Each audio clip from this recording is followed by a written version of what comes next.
Tonight, Adelaide coach Phil Walsh stabbed to death. His 26-year-old son charged with murder. Players and fans share their grief as the AFL cancels the Crows game in a mark of respect.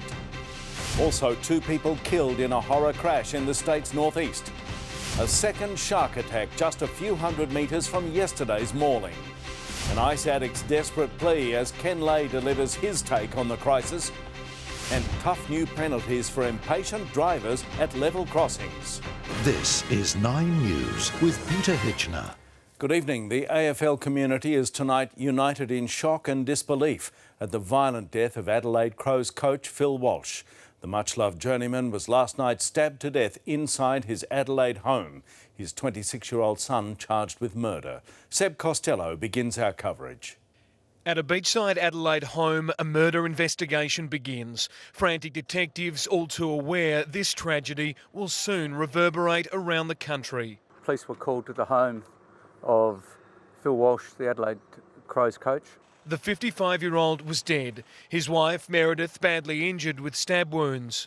Police were able to establish that around about 2 o'clock, the son of the family had attended. There'd been an argument. A knife was taken as evidence and a search began for Walsh's son, 26-year-old Si. The son was located at First Avenue, Glenelg East, a short time later and arrested for murder and detained for a psychiatric assessment. A tragedy like this couldn't stay secret for long. Within minutes, grief spread beyond the Walshes and into the wider football family. Just felt you had to be down here and pay tribute to a good guy and to a human being who's so tragically lost his life. The definition of club supporter taking on a different meaning for Adelaide fans, a makeshift shrine of flowers springing up as Crows members dealt with an unprecedented grief. We're both very passionate fans, so we're still in shock. It feels like we lost someone in our family. Couldn't imagine what they're going through. He would have been like a father to those boys. How was Phil thought of by Crows supporters? Very highly. He did amazing things for us. In the circumstances, football seemed insignificant, yet the AFL was duty-bound to consider the appropriateness of Crows players taking to the field this weekend. The sorrow and distress felt today touches many in our industry because Phil Walsh gave such a lot to our game. Gil McLachlan announcing the match between Adelaide and Geelong would be cancelled. Premiership points split between the two clubs. This is a decision of the competition as a remark of respect to Phil Walsh. It's the right move and commendable, and we congratulate Gil McLachlan and the AFL for doing so. Meanwhile, police charged Si Walsh with murder in a bedside hearing at an Adelaide hospital. Detectives alleging Si arrived at the house in Somerton Park around 2 a.m. when the altercation broke out. According to police, he fatally stabbed his father and then walked for more than 2 kilometres to a home in Glenelg East where he was taken into custody. Crows chairman Rob Chapman wore the grief on his face. He'd awoke to a police phone call at 3:30 a.m. with the officer delivering a message he found impossible to believe. That's a phone call no one ever wants to get. But with a club to think of, Chapman and CEO Andrew Fagan went straight to Football Park. The leadership group called in first, followed by the rest of the players. Today, frankly, has been all about and is going to be all about wrapping our arms around the Adelaide Football Club community. Most importantly, according to Chapman, Walsh's wife. This is tough for everybody, but, wow, Meredith, that's who I'm thinking of. The chairman ensuring every staff member was spoken to and the club chaplain involved in the mourning. This shrine wasn't something that was formally organised by the Adelaide Crows. It arose organically, prompted by the emotion and passion of Crows supporters. Chairman Rob Chapman highlighting how touching it was, particularly to see tributes from supporters of their great footballing rival, The Power. I noticed Port Adelaide scarves out there. Fantastic. Meanwhile, as most players grieved privately, Crows captain Taylor Walker posted online of a bloke I learnt so much off in such little time, adding, "You have left a footprint on my life. I fell in love with you as a bloke and I'll forever think of you." Patrick Dangerfield adding, "Words cannot express the sorrow and disbelief. I feel blessed to have known Phil Walsh and I am a better person because of him." Seb Costello joins me live from the Crows headquarters. Seb, what's the latest there? Pete, Meredith Walsh remains under observation at Flinders Medical Centre, a hospital here in Adelaide. She's said to have minor injuries, but understandably is in serious shock. In the same hospital, in the psychiatric ward, her son, Cy Walsh, appeared via video link in the Adelaide Magistrates Court today.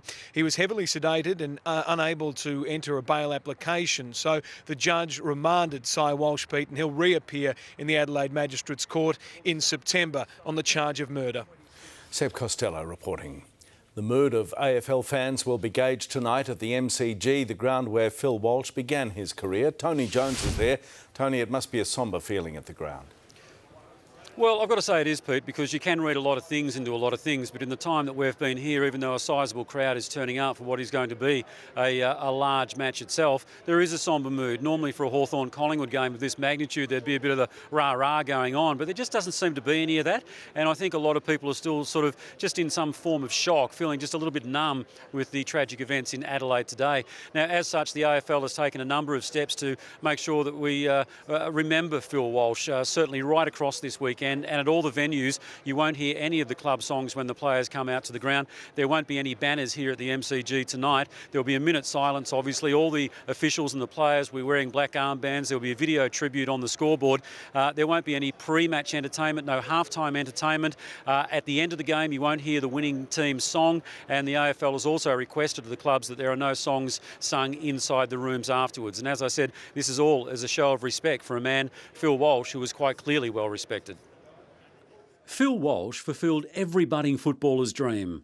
Hailing from Hamilton, he pulled on the Collingwood jumper where he made an immediate impact. That's pretty hard. I played with Phil in 1983. Matter of fact, we both played every game that year together. But Victoria Park was just the start of a journey that would take Walsh right around the country.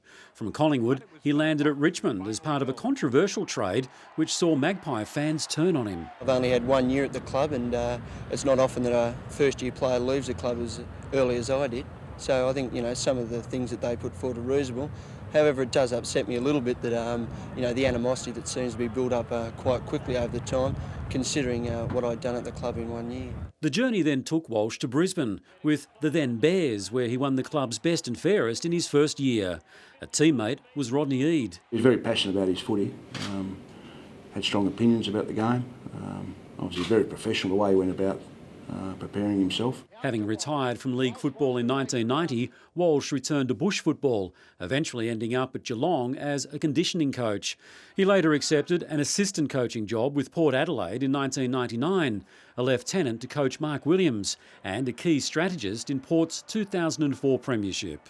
A decade later, the Walsh family was on the move again, this time to the West Coast Eagles as a senior assistant coach. Pretty solemn affair at the moment, and we'll just be trying to counsel the guys as much as we possibly can and try and get them ready as best we can for tomorrow night. Walsh returned to Port for the 2014 season before finally landing a senior coaching job.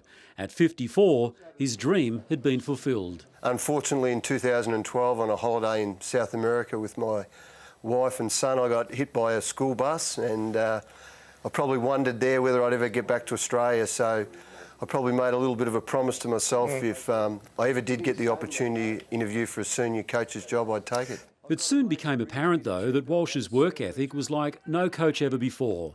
His day would sometimes start as early as 2 a.m. As recently as last month, Crows officials urged Walsh to reconsider his work-life balance. Have you made changes to your lifestyle, your life in footy, so you can fit your family and your son and daughter, go surfing with him, or has it really taken over your life? Great question, Robbo. I had a meeting actually with the CEO and the chairman today, Andrew Fagan and Rob Chapman, who have given me terrific support, and I basically said, well, that's 10 weeks down, Walshy. You really can't keep operating this way. In a separate newspaper interview, Walsh spoke of his role as a father to his 2 children. Have I been a good father? To my son, I had a disconnect because of footy. I lost that connection, and I'm trying to reconnect with my son, which I have done. There are now so many sad ironies, not least today's edition of the Geelong Advertiser. It features a double-page feature on Phil Walsh, reflecting on his time at Motowari Football Club on the outskirts of Geelong. Regional, city interstate, so many clubs. Phil Walsh crossed so many paths with so many people. And his passion was just, palpable. I mean, any of those of you that have met him, and I'm sure his players at all the clubs acknowledge the fact that he was really driven. News of Walsh's death sparked an outpouring of emotion across Adelaide and beyond. Similar to the tributes paid to cricketer Philip Hughes, jumpers and scarves were placed outside homes and businesses, Federal Minister Christopher Pyne among them. At the same time, Prime Minister Tony Abbott was in Walsh's hometown of Hamilton, experiencing firsthand the loss. There is a pall over Hamilton, there's a pall over AFL more generally today. For the football community in Adelaide, this is not the first time it's been gripped by grief. Assistant Crows coach Dean Bailey lost a short battle with cancer early last year. It was heartbreaking. But it's the shocking circumstances of Walsh's death which is tonight testing even the strongest of men. To many, he was a father figure, and that in itself is another tragic irony. Tony Jones, 9 News. The impact of Phil Walsh's death has taken an emotional toll in Adelaide. Former Port Adelaide star Warren Tredrea joins us. Warren, it's a city united in grief tonight. Yeah, absolutely. The words to describe it, there's probably not enough words. People woke this morning to the news that it broke in Adelaide that Phil Walsh is passing overnight. Shock, despair, the whole lot. As you see behind me is the football club, flowers everywhere. And the fact is, this guy meant so much more than just football. There's a lot of people's lives he touched in that journey, both in his time at Port Adelaide from 1999 to 2007. He then went west over to West Coast, did a great effort there, and returned to Port Adelaide thinking assistant coaching was his role. He got the opportunity because he's that good to be the Adelaide Footy Club coach. And one thing that has said, and it's not about, across the Great Divide from Port Adelaide to Adelaide under 12 months ago, and to a little bit of shock from people, but what it has united, which very rarely in this town you do, is it's united the football and the sporting community. It's been a shocking thing. It's been something that a lot of people will still not come to grips with for a long period yet, but one thing it has done, it's brought people together to know that this is the greatest game of all AFL football. It's lost one of its warriors, and we pay tribute to him. Thank you, Warren. Warren Tredrea reporting from Adelaide. 2 people are dead and 2 others are in